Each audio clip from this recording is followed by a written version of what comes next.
రంగులు వేసుకోవటమే హోలీ పండుగలో ముఖ్యమైన విషయం అంటే రోజు వేసుకుని మాకు రోజు పేరు చూస్తున్న హోలీ రోజున మాకు డబుల్ పండుగ. ఎక్కడి నుంచి మొదలు పెట్టాలో తెలియదు. ఫస్ట్ ఆఫ్ ఆల్ నాని గారికి థ్యాంక్స్ చెప్పాలా, కంగ్రాచులేషన్స్ చెప్పాలా అర్థం కాదు. ఆయన యాక్టివ్గా ప్రూవ్డ్ మంచి మంచి స్క్రిప్ట్స్ ఎంచుకొని సక్సెస్ చూస్తున్నారు. ప్రొడ్యూసర్గా ప్రూవ్డ్ ఈసారి అవుట్ సైడ్ పబ్లిసిటీ కూడా చేస్తున్నారంటే ఏంటనుకున్నాను. ఈ సినిమాకి అంత తెలియదు ఎలా ఉంటున్నాను. ఆయన విజన్ అంత గొప్పదని ప్రూవ్ చేసుకున్నందుకు I'm very very proud of Nani garu. Take about నిజంగా it's not a small thing at all. పనిచేసినప్పుడు కాన్ఫిడెన్స్ చూపించడం వేరు, ఇన్వెస్ట్ చేస్తున్నప్పుడు అదే పాజిటివ్ స్పిరిట్తో దాన్ని ముందుకు తీసుకెళ్ళి చివరి దాకా చాలా మంచి పేరు తీసుకొచ్చింది.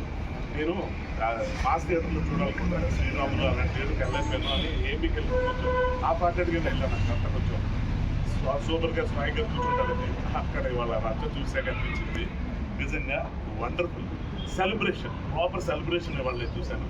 Such an overwhelming and excited feeling today.